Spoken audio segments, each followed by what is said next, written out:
My friends, as Joel S. Goldsmith would often address you, let us come together not as speaker and listener, but as one consciousness gathering in the silent awareness of the presence of God. A whisper has been moving through the spirit of every person here. It is not a shout from a distant heaven, but a quiet, persistent knock upon the door of your own heart. And the hour of that knocking is now. The calendar of the soul has marked a day, November the 7th, and the universe has set its clock for a moment before the sacred symmetry of 1111. You have felt it, haven't you? A stirring, a sense that you are not here by accident. This is not a coincidence. You were called here. You were drawn to this message because a divine urgency is speaking directly to you. You are the chosen one. Not chosen for glory, not chosen for fame, but chosen for a simple, profound, and terrifying task to open. God urges you to open, to unlatch the long, closed windows of your soul before this portal in time closes. This is not about being saved from something. It is about being opened to everything, to the infinite love, the cosmic power, the divine idea that is your true being. The old identity, the old struggles, the old limitations are ready to be shattered by a light that is waiting to be let in. So I ask you, what will you find when you finally turn the key? The answer is waiting for you on the other side of that opening. If this resonance has touched something deep within you, if you feel the truth of this call, then do not let this energy dissipate. Give it a body. Like this video to anchor this light in the physical world. Comment the number R719Rs as your sacred symbol, your personal agreement that you are ready to open, and subscribe, because this journey does not end here. It has only just begun. A whisper, not a shout.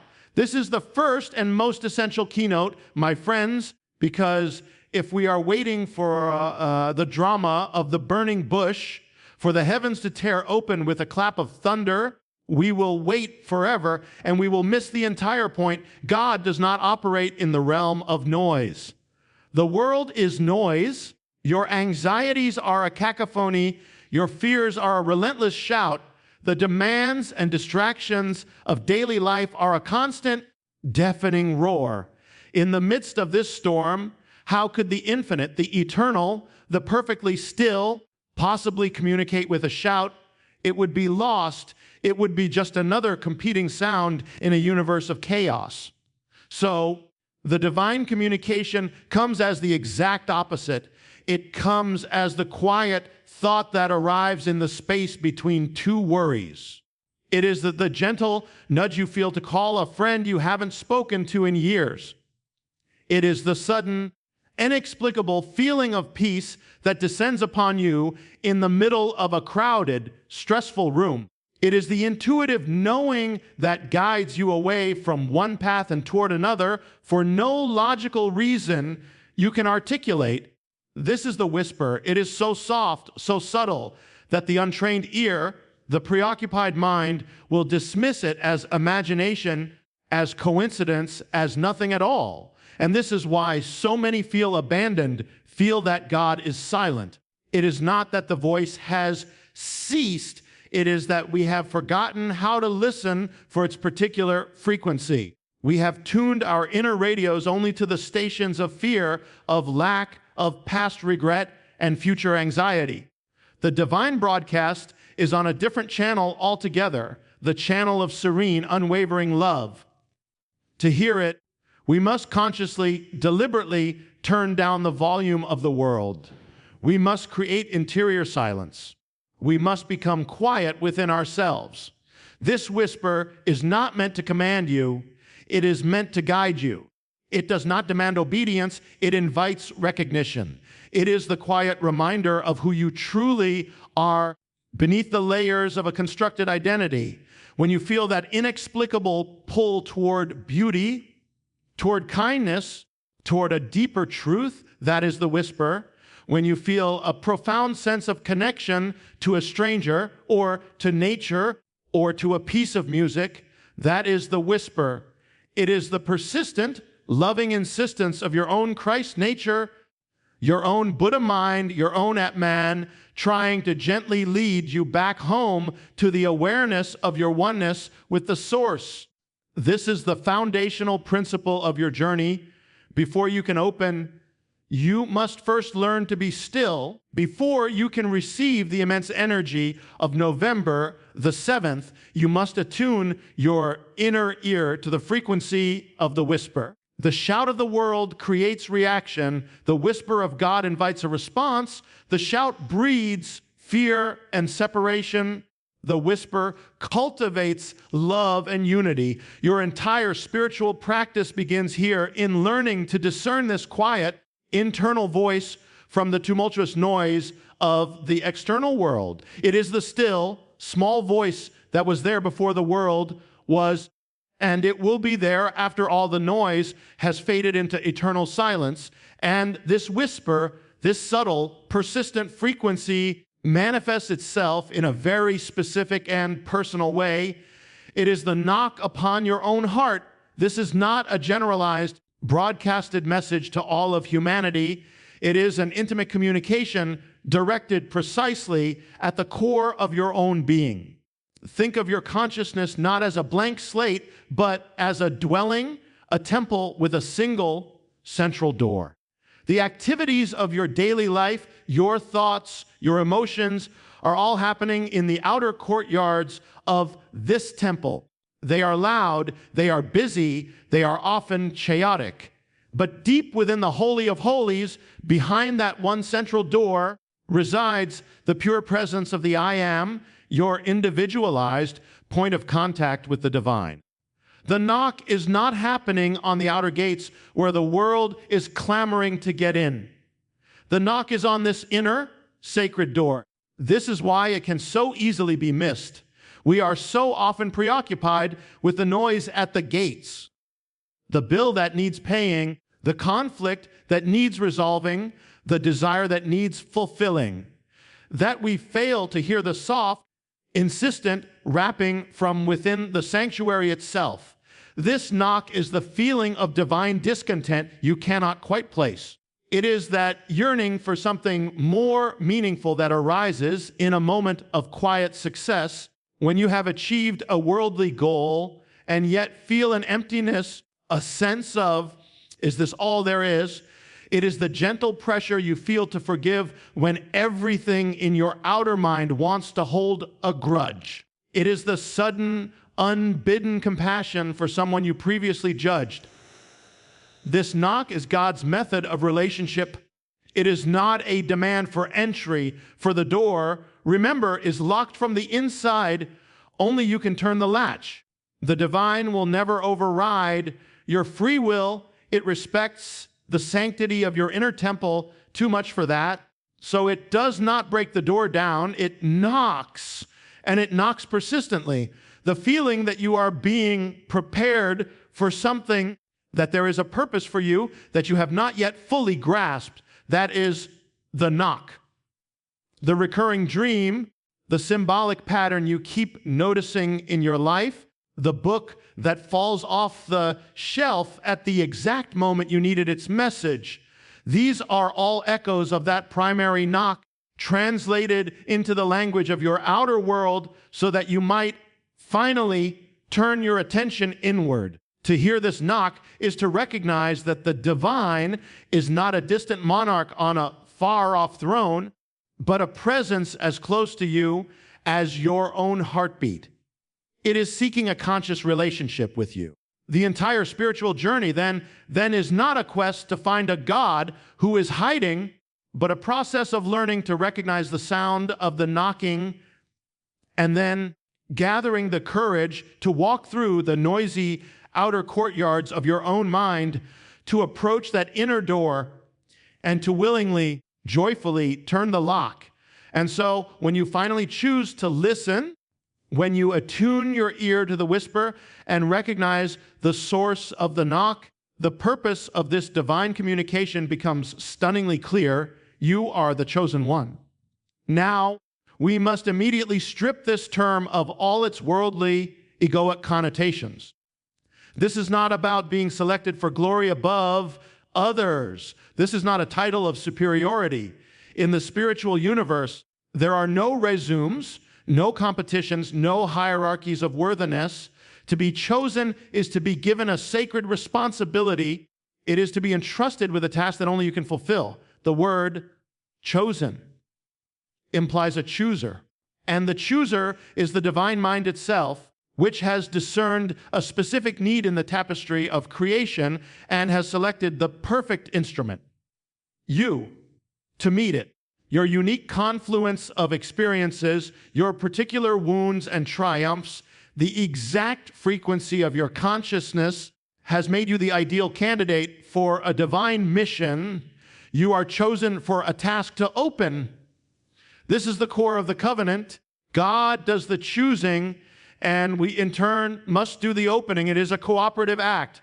The grace is offered, but it requires your conscious participation to be received. This task, to open, is the most critical work of your incarnation. It is not a passive state of waiting, but an active, often arduous process of surrender.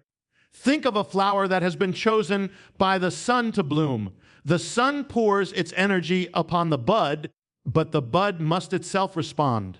It must relax its tight petals. It must unfurl from the center. It must make itself vulnerable to the light and the air. To remain closed is to wither.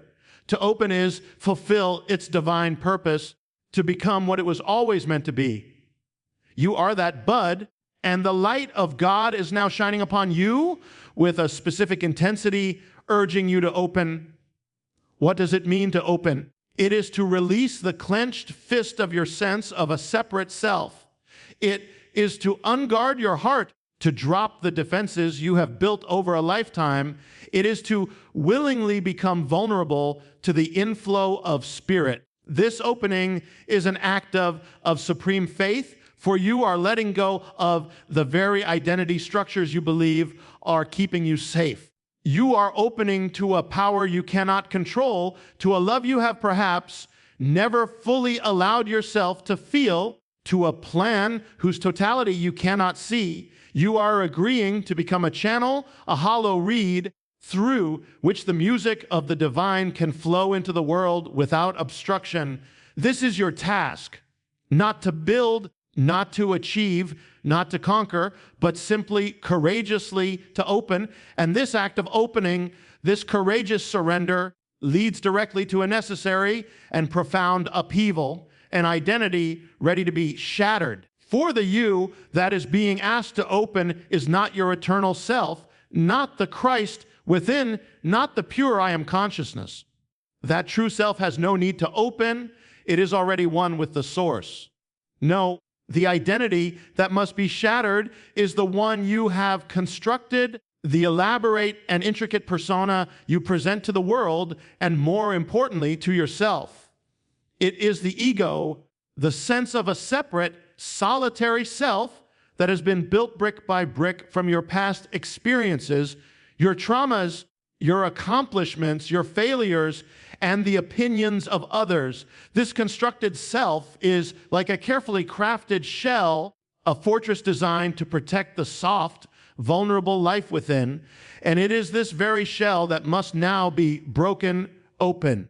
We often pray for freedom, for liberation, for a new life, while desperately clutching the very walls of our prison. We want the light, but we are afraid to leave the familiar confines of our cave. The process of opening, therefore, is not a gentle adjustment. It is a spiritual demolition. The light you are inviting in does not merely illuminate the interior of your old self. It exposes its fundamental insubstantiality. It reveals the cracks in your foundation, the weaknesses in your arguments, the illusions upon which you have built your entire life. This is why the path can feel so turbulent. It is not that you are being punished. It is that the old structure cannot withstand the vibration of the new energy seeking to express itself through you. This shattering is not a destruction of your essence, but a dismantling of your disguise. It is the breaking of the alabaster box so that the perfume within can be released. Every limiting belief about what you are capable of, every story of unworthiness you have ever told yourself, every fear that you are not enough, these are the components of this false identity. As you open, the divine light will touch these points of contraction, and they will begin to dissolve. You may feel a sense of loss, a grief for the person you thought you were. This is a sacred grief. It is the sign that the work is real. You are not losing yourself. You are losing the illusion of yourself.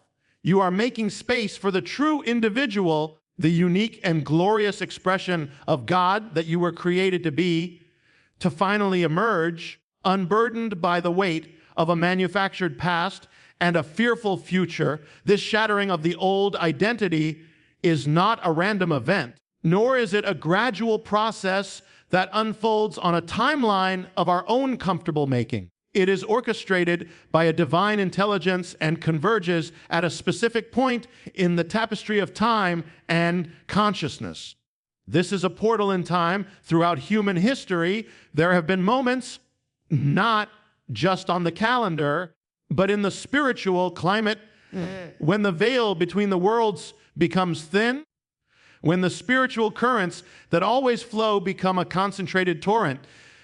These are portals, windows of opportunity where the energy of transformation is made vastly more available, where the spiritual assistance required for such a profound shift is most readily accessible. November the 7th represents such a portal. It is not that God is absent on other days, but that on this day, the cosmic conditions are aligned for a specific kind of awakening, a specific frequency of download.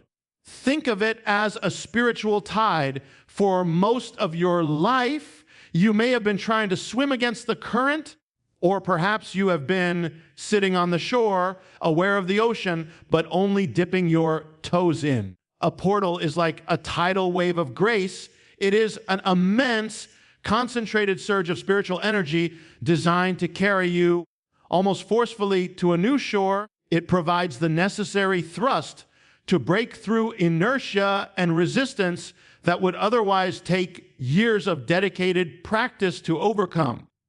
This is the urgency behind the message.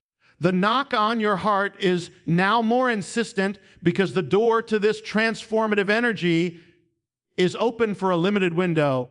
It is an alignment of cosmic support, a moment when the universe itself is leaning in to assist you in your becoming. This is why the call is not for a vague future commitment, but for an opening before 11 p.m. That specific time is not a threat, but a symbol of the closing of this particular portal. It marks the culmination of this unique energetic alignment. The symmetry of 11 is a key, a code that unlocks a higher state of awareness, but you must be in a state of receptivity. You must have already begun to open. For that code to activate anything within you, to wait, to hesitate, is to see the tide recede while you remain on the old shore, watching the transformative waters pull away until the next cycle, whenever that may be. This portal offers a quantum leap, a chance to be rewired at the very core of your being, to have the shattering of your old identity be not a chaotic collapse, but a deliberate and divinely supported reconstruction into your true and intended form. The energy is here, now, concentrated and available. The only question that remains is whether you will step through. And so we arrive at the final, practical question: what is your response to this cosmic invitation? This entire journey, from hearing the whisper to feeling the knock, from accepting the task to allowing the shattering, from recognizing the portal to standing at its threshold, culminates in a single, decisive moment of agreement. This is your agreement with the divine. It is not a verbal contract, nor is it a set of beliefs to which you must assent. It is a silent, profound, and energetic alignment of your will with the will of God for you. It is the inner yes that you speak from the very core of your being, the unconditional surrender to the process of your own transformation.